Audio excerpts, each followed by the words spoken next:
La sclérose en plaques est une maladie qui touche le système nerveux central. Ce système est composé du cerveau, du tronc cérébral, du cervelet et de la moelle épinière. Un échange d'informations se fait entre celui-ci et la périphérie. L'information afférente désigne celle qui voyage de la périphérie vers le système nerveux central et l'information efférente désigne celle qui voyage du système nerveux central vers la périphérie. Le neurone est l'unité fonctionnelle du système nerveux. C'est une cellule excitable composée de dendrites, d'un corps cellulaire et d'un axone. L'axone d'un neurone est entouré d'une gaine de myéline. La gaine de myéline est formée par des cellules gliales. Au niveau du système nerveux central, ce sont les oligodendrocytes qui la forment, et au niveau du système nerveux périphérique, ce sont les cellules de Schwann. Cette gaine a pour fonction d'isoler et de protéger les fibres nerveuses et elle a également un rôle dans la vitesse de propagation de l'influx nerveux. La sclérose en plaques est une maladie dégénérative et auto-immune du système nerveux central. Le terme dégénératif signifie que la gravité de la maladie, donc des symptômes, évolue dans le temps et peut mener à des incapacités fonctionnelles. Cela signifie également que la maladie ne peut pas être guérie, mais que son développement peut être ralenti si elle est traitée.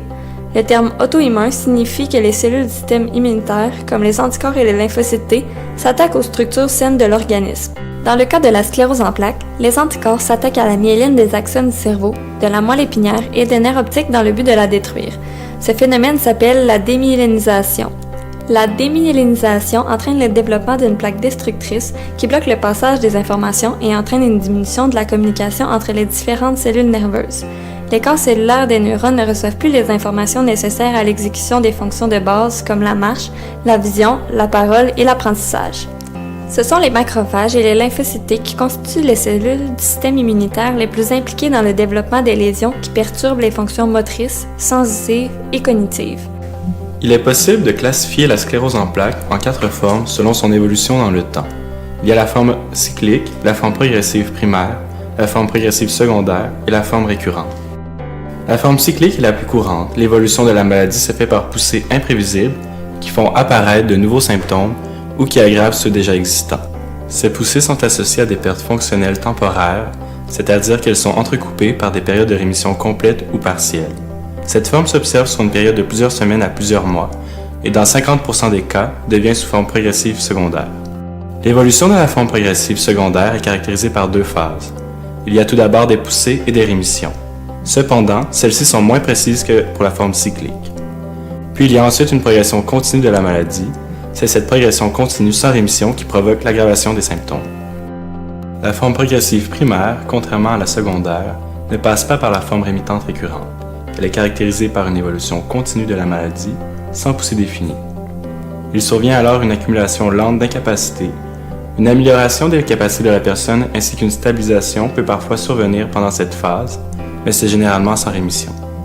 La forme progressive récurrente est la forme la plus rare de la sclérose en plaques. Dans cette forme, il se produit une aggravation continue de symptômes et de la maladie dès le départ. Elle est caractérisée par des poussées bien définies, suivies ou non de rémission. Il n'existe pas encore de diagnostic spécifique de la maladie.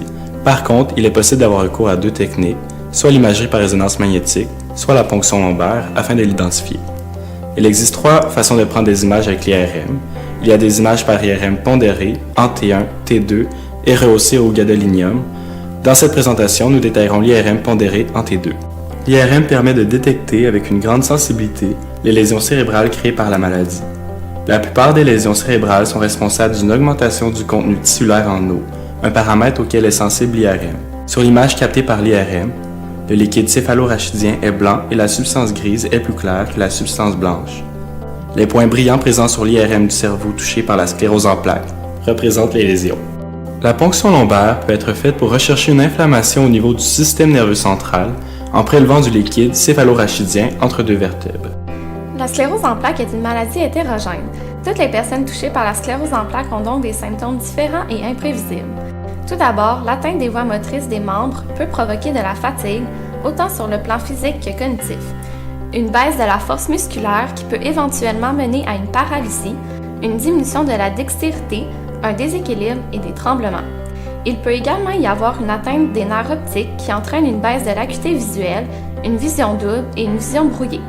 De plus, des fourmillements, des picotements, des engourdissements, des douleurs et des sensations de brûlure et une baisse de la sensibilité peuvent être ressentis chez la personne atteinte. En addition, plus de 90% des patients souffrent de troubles urinaires. Certains ont des problèmes de constipation et d'incontinence. La sclérose en plaques engendre aussi des symptômes importants au niveau cognitif qui viennent influencer le fonctionnement quotidien. Les troubles cognitifs apparaissent généralement dès les 5 premières années de la maladie et touchent 40 à 50% des gens atteints. Les plus fréquents sont le ralentissement du traitement de l'information, des diminutions au niveau de l'attention non sélective et une perte de mémoire liée à la rétention et à l'apprentissage. Les patients atteints de la sclérose en plaques peuvent souffrir de stress chronique lorsque la régulation des émotions est affectée, voire absente. La difficulté dans la régulation des émotions est causée par l'évolution de la maladie, car elle peut affecter les structures associées au système limbique et elle peut aussi être causée par l'atteinte des fonctions cognitives. Des études montrent qu'environ la moitié des personnes atteintes de sclérose en plaques souffrent de dépression au moins une fois dans leur vie. Elle est due aux capacités cognitives limitées et au stress chronique vécu quotidiennement. D'autres études démontrent que la fatigue est également une cause de la dépression. Même si les causes de la maladie sont encore méconnues, il existe des facteurs génétiques favorables à son développement, bien qu'elle ne soit pas une maladie héréditaire. Ceci explique pourquoi plusieurs membres à l'intérieur d'une même famille sont prédisposés à être touchés par la maladie.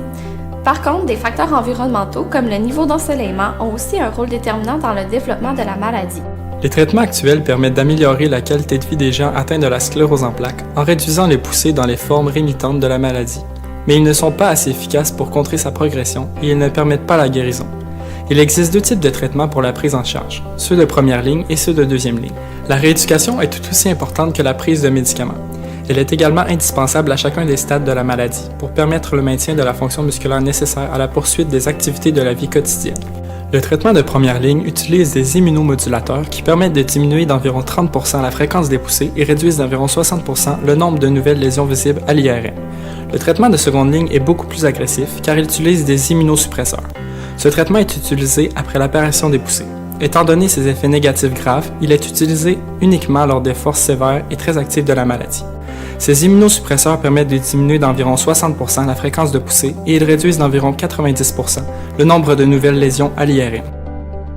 Des chercheurs du Centre de recherche du Centre hospitalier de l'Université de Montréal ont découvert un mécanisme clé de la progression de la sclérose en plaques jusqu'à maintenant inconnu. Ils ont découvert chez ces patients la présence élevée d'un type de cellules blanches, les CD4T, qui endommagent les tissus nerveux du cerveau. Les CD4T ciblent directement des cellules du cerveau ayant un ligand correspondant, et ce ligand est présent uniquement chez les sujets atteints de la sclérose en plaques. Cette découverte permettra un traitement plus efficace capable de cibler le récepteur à la CD4T.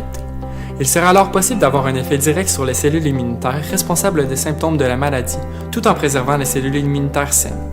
Il en résulte ainsi une meilleure qualité de vie. Voici quelques statistiques concernant la sclérose en plaques. La sclérose en plaques touche 2,3 millions de personnes dans le monde. Les femmes représentent 75% des cas diagnostiqués. Les plus touchés sont les adultes de 20 à 40 ans. Cependant, les enfants et les adolescents représentent 2 à 5% des cas diagnostiqués. La sclérose en plaques est la première cause de handicap sévère d'origine non traumatique chez les gens dans la trentaine.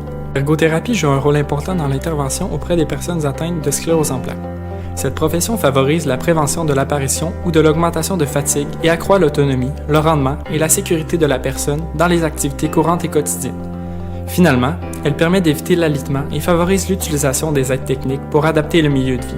Comme cette maladie est hétérogène, il est important que la pratique de l'ergothérapeute soit centrée sur le client.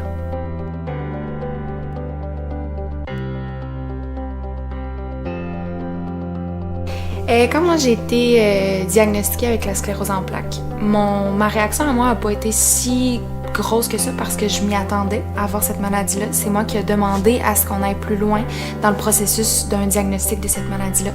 Pour mes parents, ça a été plus difficile. Eux ont pris le choc assez dur.